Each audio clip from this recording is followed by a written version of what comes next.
The day Joffrey Baratheon ascended the Iron Throne, the air in King's Landing was thick with fear. Lords and ladies bowed low, but behind their masks of loyalty, they whispered in dread. They remembered the boy who once ordered the deaths of innocents for sport, the prince with a cruel smile and a heart cold as winter itself. They expected madness. They expected blood. What they didn't expect was silence. On that first day, Joffrey didn't shout or smirk. He sat on the Iron Throne, his golden hair catching the midday sun, his face eerily calm, and simply listened. His mother, Queen Cersei, hovered nearby, whispering advice, urging him to punish his enemies swiftly. But Joffrey held up his hand, cutting her off without a word. "My reign," he said, voice clear and stronger than anyone remembered, "will not be ruled by fear." The small council exchanged glances. Tyrion Lannister, his uncle, squinted at him, suspiciously. Varys, always the spider, smiled that knowing smile of his, as if he already sensed something had shifted. Sansa Stark, standing quietly among the courtiers, dared to raise her eyes for the first time in weeks. And what she saw, it wasn't the monster she had grown to hate. It was someone else. Rumors swirled like wildfire through the Red Keep that night. Some said Joffrey had been possessed. Others whispered that a secret maester had slipped him a potion that dulled the madness in his blood. But the truth was far simpler and far sadder. On the eve of Robert Baratheon's death, Joffrey had overheard a conversation, one he wasn't meant to hear.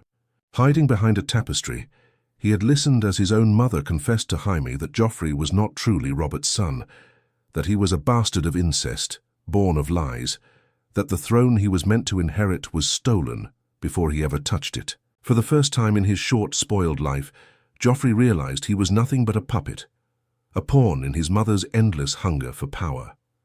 And that night, something inside him broke. But something else was born too, a fierce, desperate need to prove himself, not as a monster but as a true king. The first changes came quickly. He pardoned the prisoners rotting in the black cells for crimes of poverty and hunger. He ordered food to be sent to Flea Bottom, where the small folk lived in squalor. He summoned craftsmen, builders, and healers to court, offering them silver to restore the parts of the city neglected for years. The noble houses grumbled, but Joffrey didn't care. He wasn't ruling for them. He was ruling for the people who never thought they'd have a king on their side. Sansa didn't know what to make of it.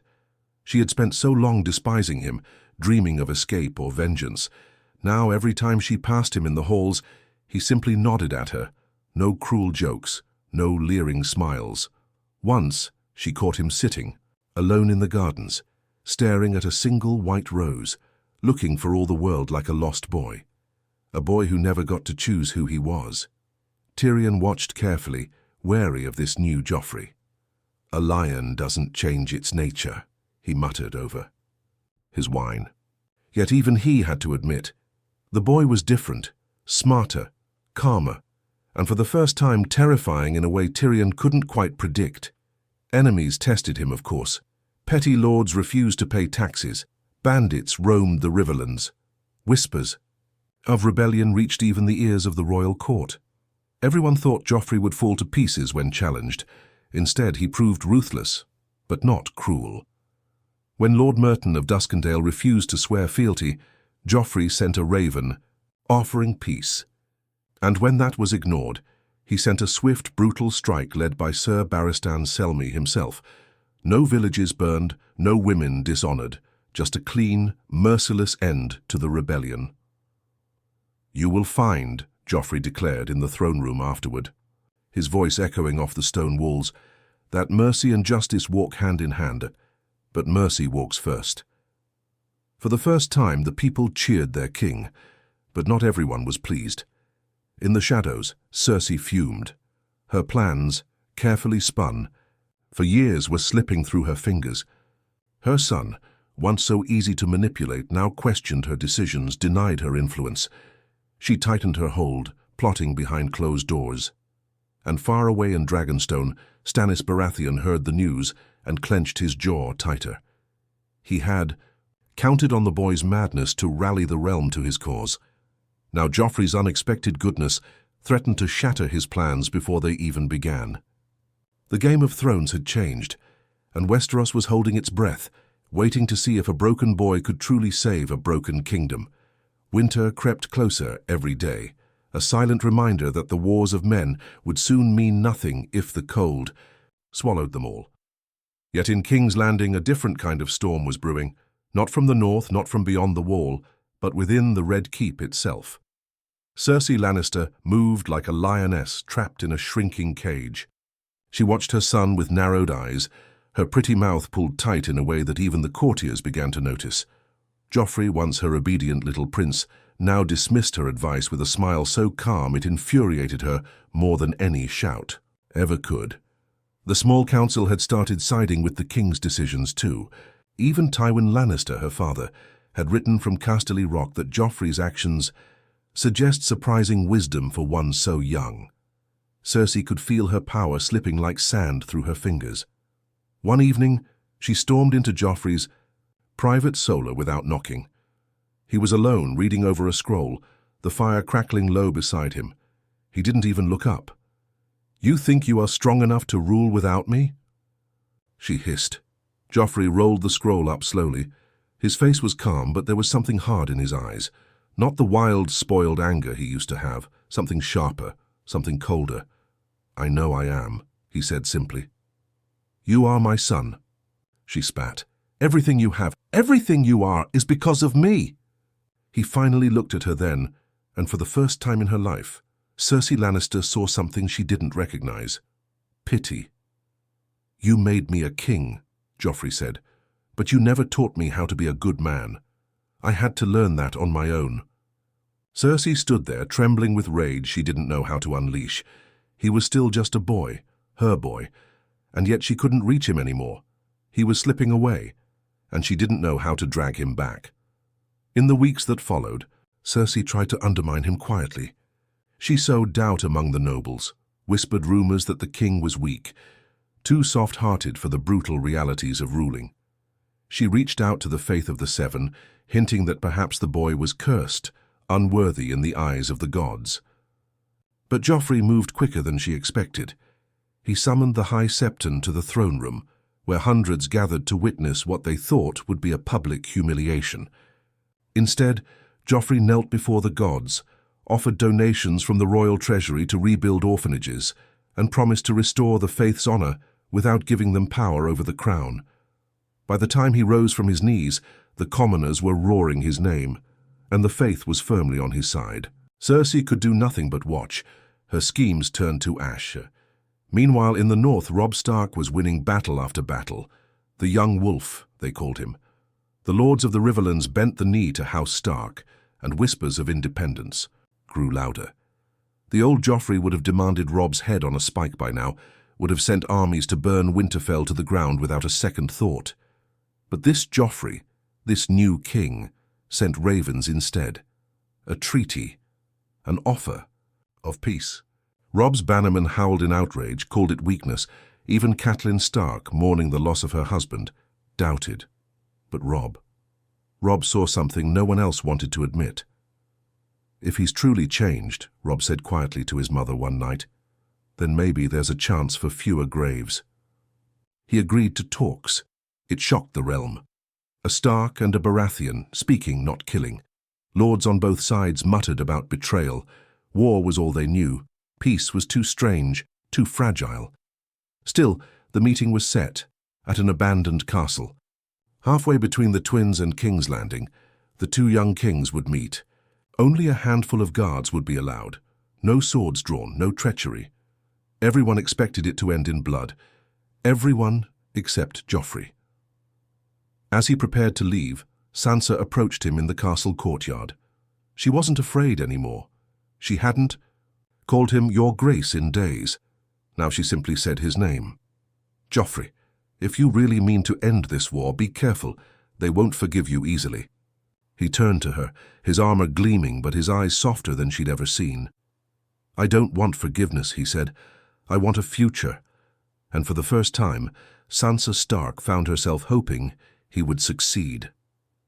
The next morning, King Joffrey Baratheon rode north, not as a boy tyrant drunk on power, but as a king trying to heal a world shattered by his family's sins.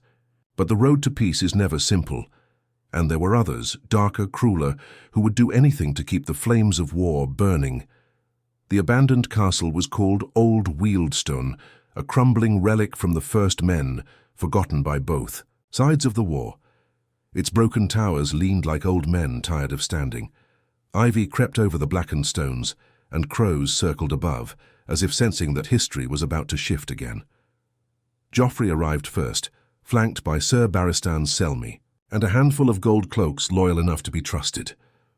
He wore no crown, no royal cloak heavy with Lannister red and gold, just plain black armor and a simple white sash, a sign of truce. He dismounted without ceremony, handed his sword to Barristan without hesitation, and walked into the broken courtyard alone. Across the field, Robb Stark rode in on a grey stallion, Grey Wind trotting silently at his side. His northern men stayed behind, wary but disciplined. Robb too wore no colours, save the grey of his house. He was younger than Joffrey remembered. Or maybe it was just the way grief had carved lines into his face. He looked like a king built out of sorrow and duty. The two boys faced each other across the empty stones. No banners, no armies. Just two would-be kings born into hatred they hadn't asked for. "You came," Robb said, his voice even but tight. "I said I would," Joffrey answered. There was a long pause. Grey Wind's yellow eyes flicked between them, muscles tense under his thick coat. One wrong word, one wrong move, and blood would paint the stones. "You murdered my father," Robb said quietly. Joffrey's jaw tightened. "I know. And yet you ask for peace." "I ask for an end," Joffrey said, stepping closer. "I didn't kill him with my own hands, but I know my house did. I can't change that, but I can end the killing before more fathers die, more sons." Robb stared at him, searching for the boy he had heard stories about, the sadistic little prince who had laughed while Ned Stark was butchered. He found none of that here. He found something harder to understand, something harder to hate. "If I agree," Robb said slowly, "the North must be free." Joffrey didn't flinch. "And if I refuse, then winter will come for you first," Robb said, voice sharp like a drawn blade. The courtyard held its breath. Joffrey looked up at the grey sky, then back at Robb. "Let the North be free. Let it rule itself, as it once did. No taxes to kings. Landing. No forced oaths. We'll trade, we'll aid each other against common enemies, but your people will kneel to no one." Shock flickered across Robb's face. He hadn't expected it to be that easy. Part of him didn't even trust it. "And what do you want in return?" he asked. Joffrey smiled faintly. Not the cruel grin of the boy king, but something quieter, sadder. "Your word that you won't. March south unless the South marches north first." Robb stared at him for a long time, so long that the crows above grew restless, their calls turning harsh and urgent. Finally, he extended his hand. "You have it," he said. Joffrey stepped forward and clasped Robb's forearm, a warrior's grip. At that moment, it felt like a new age could truly begin, a future where kings chose peace over pride, where blood didn't have to water the fields of Westeros forever. But futures are fragile things. Far above them, unseen in the broken tower, a pair of sharp eyes watched through a spyglass. A slender man dressed in black, the mockingbird pin glinting at his throat. Littlefinger smiled thinly to himself. Chaos was a ladder, after all, and peace was a broken rung. Before the sun had set on Old Wieldstone, ravens were already flying, carrying lies instead of truth, poisoning minds before hope could take root. And in the shadows of King's Landing, Queen Cersei Lannister prepared her final move, one that would either bring her son back under her control or destroy him once and for all. The journey back to King's Landing was quieter than Joffrey expected. Even Ser Barristan, who usually offered a dozen observations about honor and duty, stayed silent most of the ride. There was a weight in the air, heavy and cold, like the first signs of a coming storm. When they reached the Red Keep, the city looked the same. Filthy alleys, high golden walls, the smell of salt and sweat and horse. But something inside The castle had shifted. Servants moved quicker. Guards looked away when Joffrey passed. Even the courtiers who once fawned over him kept their distance now, their smiles too tight, their whispers too fast. Only Tyrion stood waiting at the throne. Room entrance, arms folded, a frown carved deep into his face. "You've stirred a nest of vipers, nephew," he said in that dry, cutting way only he could manage. "You think peace makes you strong. In this nest, it makes you vulnerable." Joffrey brushed past him without answering. He thought Tyrion was wrong. He had to be. He had seen it in Robb Stark's eyes, the same weariness he felt, the same need to stop burying brothers and fathers. Surely the realm would see too.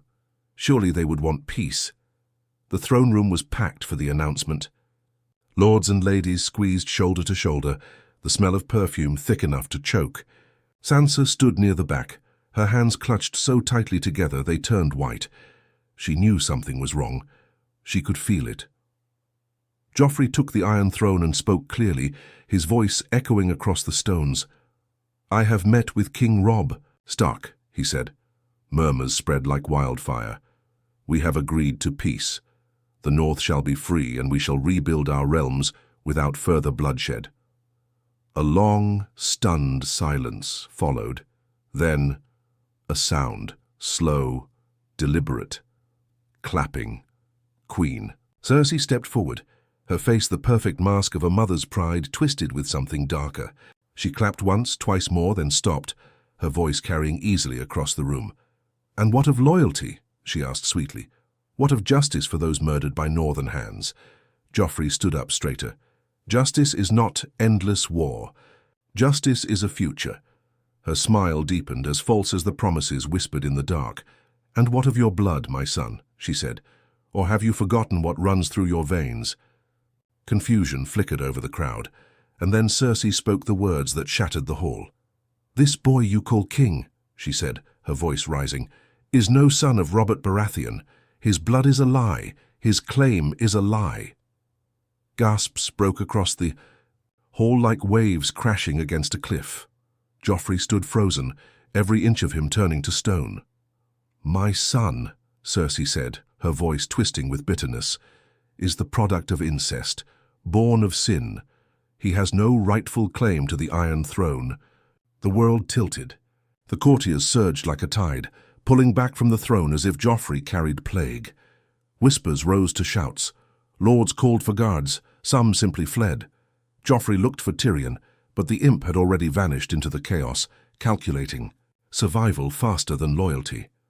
Sir Barristan rushed to Joffrey's side, hand on his sword, but the gold cloaks, the very guards sworn to protect their king, hesitated, glancing among themselves, waiting to see who would come out on top. Cersei turned her back to him, sweeping from the hall, leaving her son to drown in the truth she had unleashed. And somewhere in the city, Littlefinger smiled. Everything had gone exactly as he planned. Joffrey staggered down from the throne, the cold iron biting into his palms as he clutched the arms one last time. He could barely hear the noise, the shouts, the accusations, over the roaring in his ears. Not a king, not a true king, just a bastard boy, abandoned by his own blood. Sansa was the only one who moved toward him, breaking from the wall of sneering nobles. Her hand reached for him, small, trembling. He looked at her, and for the first time, truly, he saw her. Not a prize, not a hostage. Someone who knew exactly what it was like to lose everything and still keep breathing.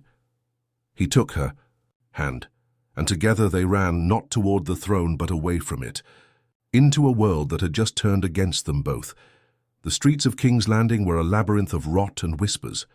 Joffrey and Sansa moved through them like ghosts, cloaks pulled low, heads down. The gold cloaks who once bowed to Joffrey were now fanning out across the city, searching every alley and tavern, swords drawn and eager. Her king who had no claim was no king at all, just a very valuable prize. Sansa clung to him tightly as they weaved through the crowds. Every shout, every sudden noise made them flinch. They couldn't trust anyone, not the merchants crying out. Their wares, not the beggars pawing at passers-by, not even the septons praying at dusty shrines. All of them had mouths. All of them could sell them out for a handful of silver. They needed a plan. Fast. They ducked into a butcher's shop, the heavy stink of blood and fat clogging the air. Behind the counter, a one-eyed man scowled at them. "No handouts," he barked. Joffrey dropped a silver stag onto the grimy wood. The butcher's hand snapped it up so fast it was like it had vanished. Without a word, he motioned them through, a back door that led to a narrow passageway between two buildings. Outside again, Sansa pulled her hood tighter around her face. She was shivering, partly from cold, mostly from terror. "Where are we going?" she whispered. "To the docks," Joffrey said, trying to sound confident, even though fear gnawed at his insides. "There are always ships leaving. We'll find one." "And then what?" she asked, almost helplessly. Joffrey didn't have an answer. He wasn't a prince anymore, he wasn't a king, he was just a boy everyone wanted dead. They made it halfway down Muddy Way before they heard it. A horn, deep and mournful, echoing across the city. "The king is dead," someone shouted from a rooftop. "The boy king is dead." The crowd around them shifted, faces lighting up, with cruel joy. Wine sellers popped corks. Street musicians struck up wild, mocking tunes. In the eyes of King's Landing, Joffrey Baratheon was already gone, whether his heart still beat or not, and if he wasn't dead yet, plenty of people would be happy to finish the job. They turned down an alley and ran straight into trouble. A group of 4 gold cloaks stood there, blocking the way. They didn't wear the Lannister crimson anymore, just grim, blood-stained armor and hungry smiles. One of them stepped forward, eyeing them. "You two look lost," he said. His hand slid to the hilt of his sword. Sansa clutched Joffrey's arm, panic rising in her throat. The man's eyes narrowed, and then recognition flashed across his face. "Well, well," he drawled. "Look what we have here." Before he could shout, Joffrey moved. It wasn't pretty. It wasn't noble. It was pure survival. Joffrey slammed into the guard with all his weight, sending them both crashing into the wall. The guard cursed, fumbling for his sword, but Joffrey yanked the dagger from the man's belt and plunged it up into his armpit, the weak spot in the armor. The guard gasped, staggered back and collapsed. The others surged forward, blades gleaming, but Sansa grabbed a fallen club from the dirt and swung it wildly, catching another man across the face. He dropped with a howl, blood spraying from his nose. Joffrey dragged Sansa through the gap, heart pounding so hard it hurt. They didn't look back. They ran through the twisting alleys, through stink and filth and curses, until finally, blessedly, the smell of salt and tar filled the air. The docks. Ships bobbed on the black water, masts creaking, sailors shouting in 6 languages. It was chaos, the kind of chaos they needed. But behind them, bells were ringing. More gold cloaks were coming, faster this time. The city itself seemed to be closing in, swallowing every path of escape. Joffrey spotted a battered old cog at the end of the wharf, its sails patched and faded. A fat man in a green coat was shouting orders from the gangplank. Without thinking, Joffrey grabbed Sansa's hand and sprinted for it. "2 more hands for the voyage," Joffrey shouted desperately. "We can pay." The fat man hesitated, saw the flash of gold coins in Joffrey's hand, and nodded furiously. "Get aboard then and be quick about it." They scrambled up the gangplank just as the gold cloaks burst onto the docks, roaring for everyone to halt. Sailors shouted. The gangplank was yanked away, and the ship lurched into the open water. Joffrey collapsed against the railing, breathing so hard it burned. They had escaped, for now. But he knew, deep down, that this was only the beginning. They were outlaws now, hunted, forgotten, betrayed. And the world beyond King's Landing was colder and crueler than anything they had ever faced before. The ship's name was the Maiden's Mercy, though Joffrey thought there was very little mercy about it. It was a battered, creaking old thing, with torn sails and a sour crew that looked like they would slit your throat for a silver penny. But it was fast, faster than anything the Crown's ships could catch in these waters. Sansa sat on a coil of rope near the stern, shivering under her cloak. Joffrey dropped down beside her, handing her a scrap of bread he had bargained off a surly deckhand. She took it with a quiet, shaking thank you. For a while, neither of them spoke. They just sat there, listening to the slap of the waves against the hull and the creak of the wood underfoot. Finally, Joffrey broke the silence. "I'm sorry," he said, voice low. Sansa looked at him, confused. "For what?" "For all of it," he said. "For what I did to you. For what I let happen." It was the first time he'd ever said those words. Maybe the first time in his whole life he had ever truly apologized. Sansa looked down at the bread in her hands, then back at him. "I hated you," she said quietly. "I dreamed of killing you." Joffrey nodded. "You had every right." They sat in that fragile, painful honesty for a while, letting it settle between them like dust. The ship rocked harder as they hit deeper water. In the distance, the orange lights of King's Landing grew smaller and smaller, until they looked like nothing more than fireflies against the dark. "Where are we going?" Sansa asked. Joffrey shook his head. "Wherever they'll take us. East, maybe. The Free Cities, Braavos." Sansa hugged her knees to her chest. "I've heard Braavos is beautiful," she said. "And dangerous." Joffrey almost laughed. "Dangerous sounds like home." That night, the ship rocked and groaned as a storm brewed. On the horizon, the crew worked feverishly to tie down sails, shouting over the rising wind. Joffrey helped where he could, pulling ropes, bailing water. But he was no sailor. More than once he slipped and nearly cracked his skull open on the slick planks. Still, it felt good somehow, to be doing something real, to be fighting. And the world, instead of sitting on a throne, pretending he was born to rule it. By dawn, the storm had passed, but the world had changed again. A black sail was spotted on the horizon, a single ship moving fast, far too fast. The captain, a grim man named Voren, cursed violently. "Pirates," he spat, or worse. Joffrey squinted into the lightning sky. The black ship was sleek and sharp, like a blade cutting through the sea. No colors flew from its mast. No mercy would come from its decks. The crew scrambled to make speed, but the Maiden's Mercy was too slow, too old.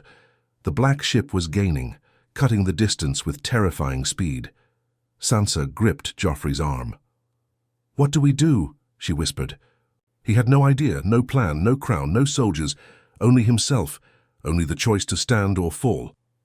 He looked around, at the battered ship, the terrified crew, the girl who once hated him but now trusted him with her life. He couldn't fail again. Not this time.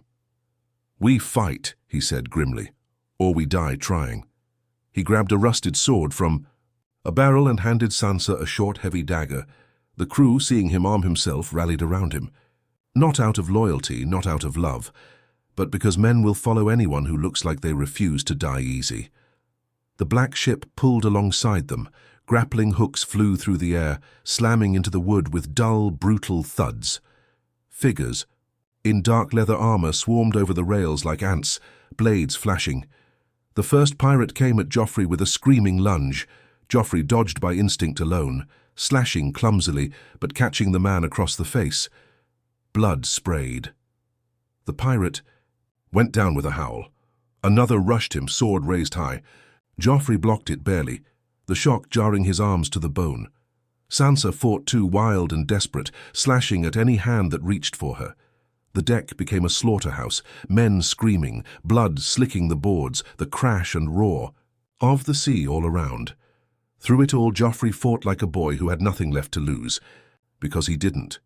And somewhere in the chaos, as he parried another blow, he realized something strange, something terrifying. For the first time in his life, he felt free. The battle raged across the deck like a living storm.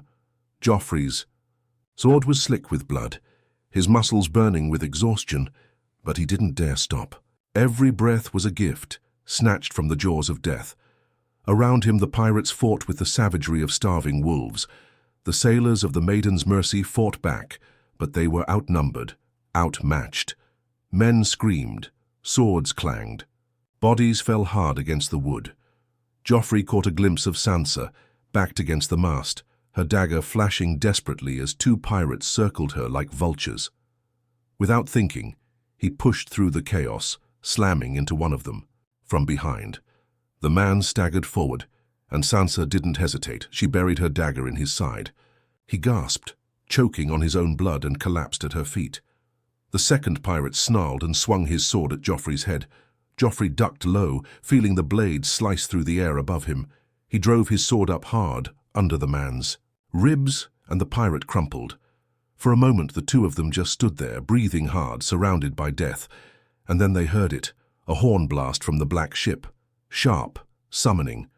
The pirates froze. Then, as one, they began retreating, grabbing wounded comrades and hauling them back over the rail. It wasn't fear that drove them. It was orders. Someone on that ship wanted them alive. Joffrey's stomach twisted with dread. He grabbed Sansa's hand and started pulling her toward the quarterdeck, but it was too late. A figure swung, down from the rigging, landing in front of them with a heavy thud. He was tall, wrapped in black leather, a wicked-looking axe strapped across his back. He smiled, a horrible, slow smile full of broken teeth. "You're worth more alive," he said, voice like gravel. Joffrey raised his sword. The man didn't even blink. He moved faster than Joffrey thought possible, knocking the blade from his hands with a casual swipe of his gauntleted fist. Joffrey staggered back, the taste of blood in his mouth. Sansa screamed as the pirate grabbed Joffrey by the front of his cloak and lifted him off the deck like a child. "You're coming with me, little lion," the pirate said. But Sansa didn't. Freeze!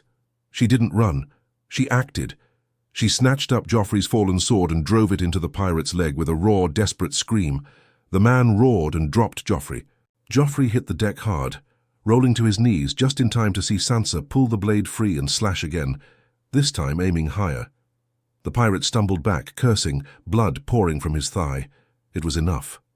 Crewmen swarmed the pirate, dragging him down in a brutal, chaotic tangle of fists and knives. Joffrey grabbed Sansa, and together they fled toward the captain's quarters. Behind them, the battle turned in their favor, barely.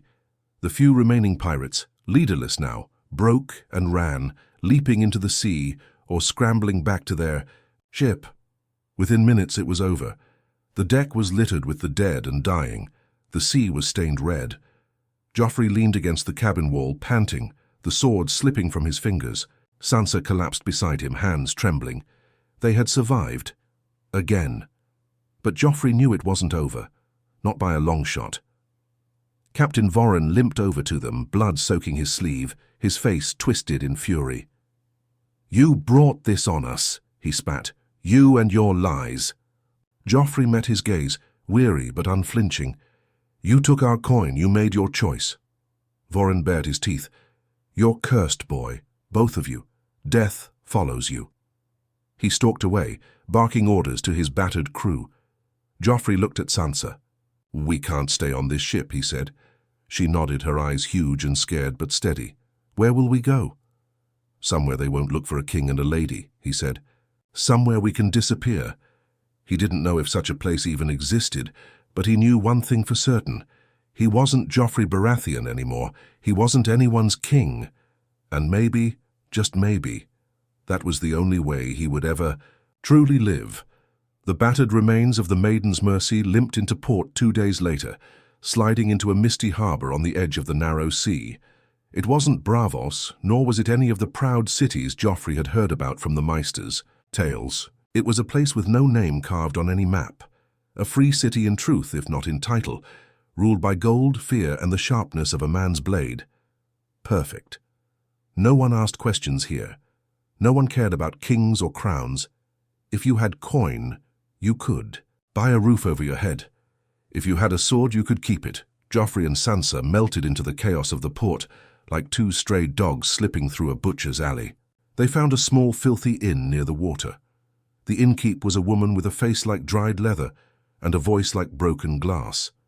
She gave them a room in the attic, a cramped, dusty space under slanted beams, in exchange for a few coins and a promise not to bring trouble through her door. Joffrey collapsed onto the straw mattress, too tired even to pull off his boots. Sansa sat on the floor beside the tiny window, staring out over the crooked rooftops and endless grey sea. For the first time in days, they were safe. For now. In the weeks that followed, they built a new life, piece by fragile piece. Joffrey found work at the docks, hauling crates, mending nets, fighting in back alley pits when the work dried up. No one knew him here. no one cared that he had once, sat the Iron Throne. His hands grew calloused, his back ached, but it was real work, honest work, and every silver coin he earned felt like a small rebellion against the boy he used to be. Sansa found work too, mending clothes, brewing potions for the old healers. She never spoke of her past, and no one asked. In this city, the less you said, the longer you lived. At night, they sat by the window in their tiny attic room, sharing bread and stolen wine, whispering about the future in the soft, hesitant way of people who still didn't quite believe they had one. Sometimes Joffrey would catch her smiling, a real smile, small and tired but true, and it made something ache deep in his chest. They never spoke of King's Landing, never spoke of Cersei or the Iron Throne or the blood they had left behind. It was a wound they both carried, but some wounds were better left unopened. Months passed, the seasons turned. Joffrey grew stronger, harder, not cruel and never again, but hard in the way the world demanded. He learned how to read the danger in a man's walk, how to spot a hidden blade, how to disappear into a crowd. Sansa grew too. She learned how to smile at a man just enough to make him underestimate her. She learned how to listen without seeming to. She learned how to survive. They weren't prince and lady anymore. They were survivors. One night, as the wind howled against the shuttered window and the sea moaned like a dying thing beyond the harbour, Joffrey looked across the room at Sansa and said very quietly, "We could leave this place." She looked up, her hair loose around her shoulders, her eyes sharp as flint. "Where would we go?" "Anywhere," he said. "Everywhere." He didn't mean running this time. He meant living, choosing, for the first time. Sansa smiled. Not the stiff smiles she used to wear like armor, but something warmer, braver. "Together?" she asked. "Always," he said. They left at dawn, carrying little but a few coins, a dagger each, and the names they had given themselves. Jon and Elaine, two nameless souls in a nameless world. They became a story no bard would ever sing. They weren't kings or queens or heroes. They were just two broken children who refused to be broken anymore, and in the end, in a world built on blood and betrayal, maybe that was the truest kind of victory there was.